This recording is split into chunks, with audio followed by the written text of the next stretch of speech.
Hello, everyone. Welcome to Durrett's Take. I hope you had a good sports weekend. Mine could have been better, but oh well.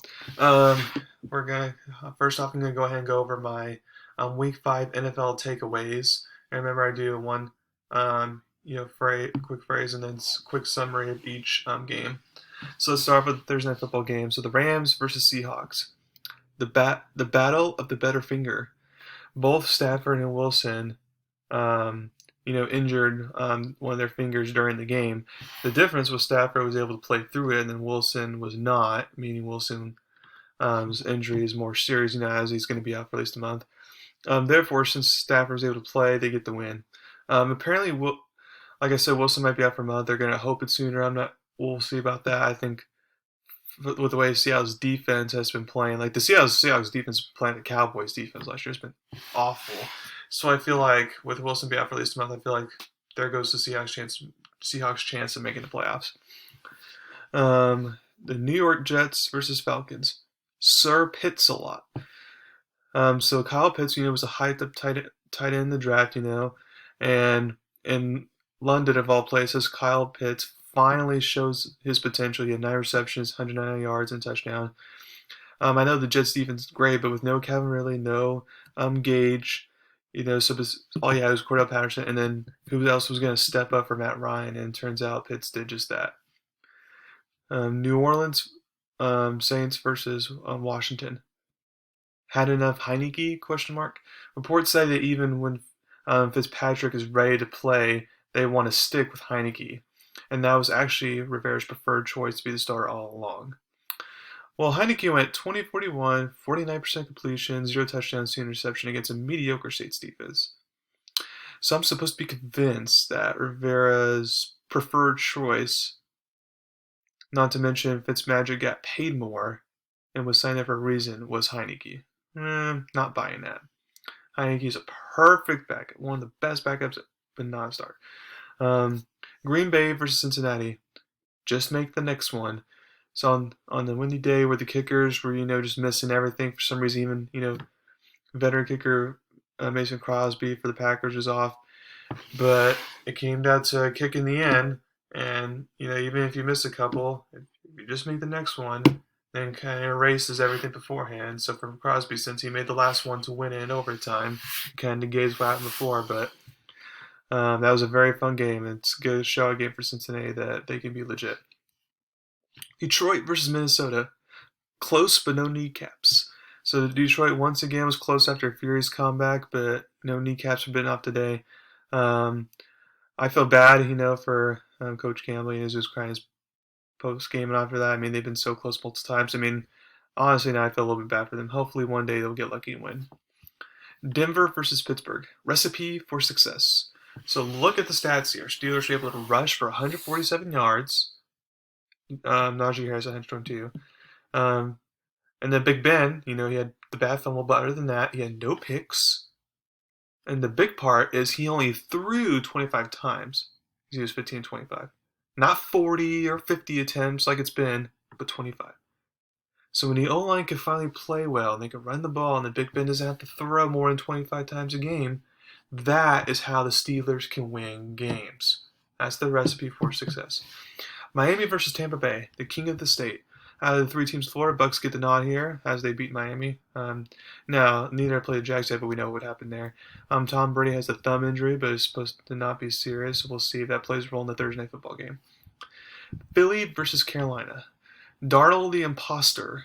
So through 3 games, Darnold looked good, and we thought, okay, maybe with being away from Jets and all that, being with Carolina, okay, it looks pretty good. But then against the Cowboys, which is understandable with the way Cowboys have been playing, and now the Eagles, he's kind of regressed and back to him old self, throwing those necessary picks. I know Christian McCaffrey is not playing, but that's no excuse for throwing a few picks. So if he wants to deserve and show Carolina he deserves a second contract, he needs to get it together. Tennessee versus Jacksonville. Still trust Meyer? Question mark. Another blowout and a loss after the Meyer, Urban Meyer saga this past week. Again, we know the Jags suck, but after finally playing good versus Cincinnati, they just, laid the egg on Sunday. So I truly think Urban Meyer's 1 year experience anyways, and so far experience not going good. New England versus Houston, mortal defeat. So Belichick going against a third-round rookie QB. Again, that's where Belichick thrives off of rookie QBs. But the fact that they gave up 22 points through their first three quarters to David Mills, like this is, even though it's a W, that feels like a loss to me in my opinion. It kind of concerns me on how they're going to do the rest of the season playing like that. Chicago versus Vegas. Vegas's luck has run out.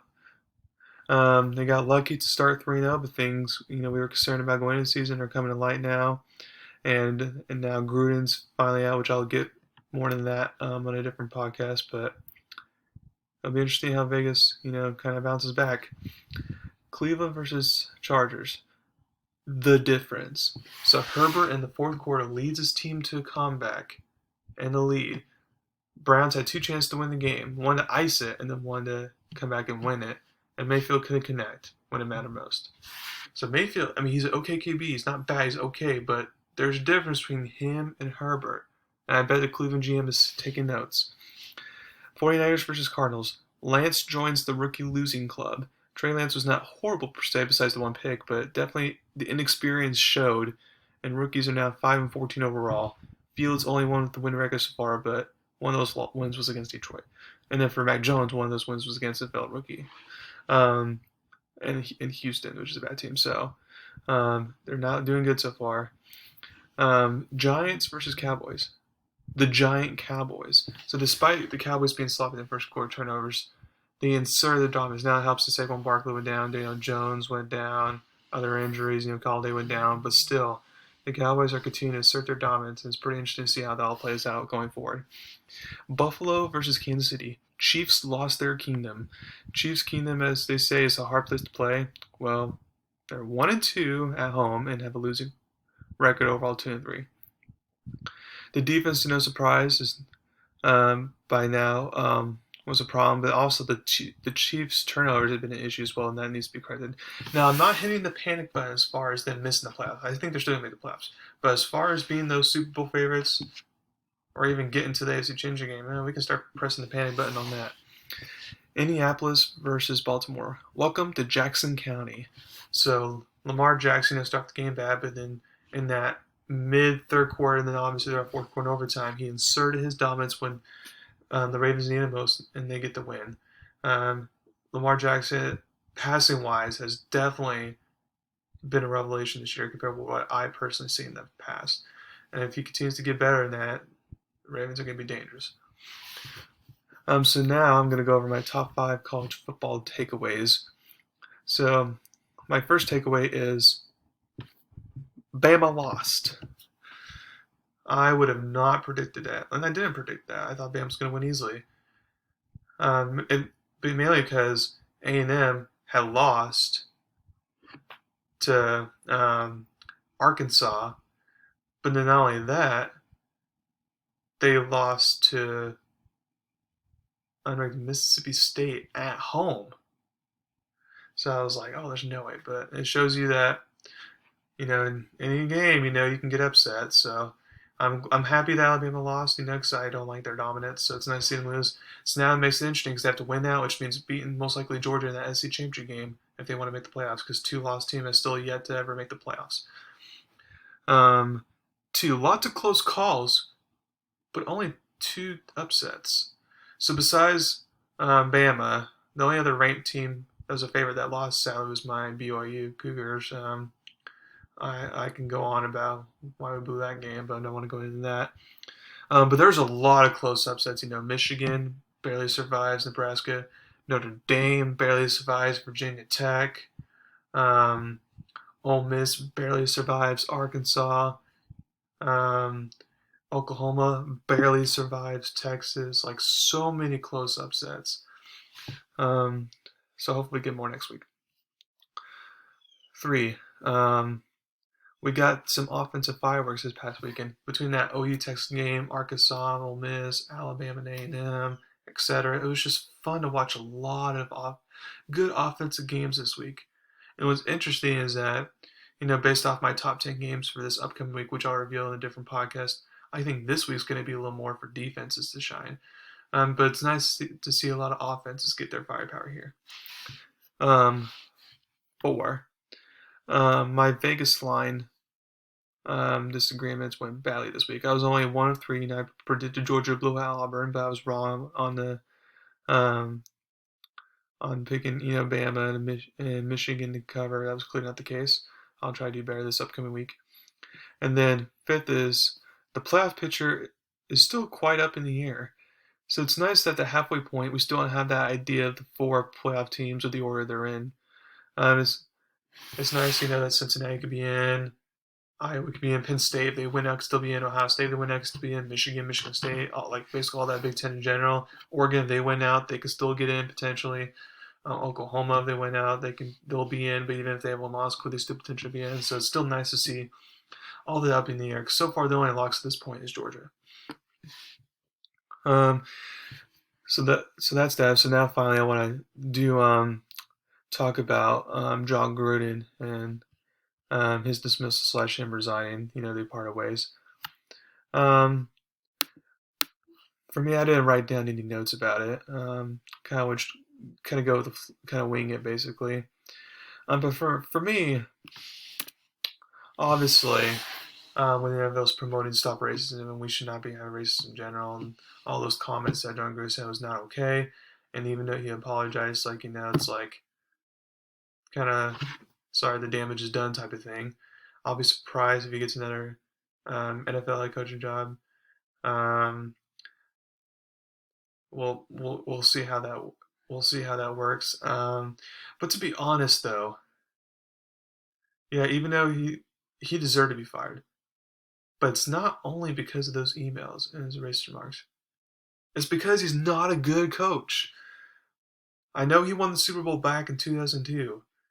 But the thing is, what have you done for me lately? And during his time with Vegas, he has not done anything. He is below 500 a couple years in a row, gets a good start. Good start this year, and now they're starting to plateau, So I feel like football overall wise, he should have been fired. And actually, if you remember, before the season started, I went over through the coaches I thought would be fired.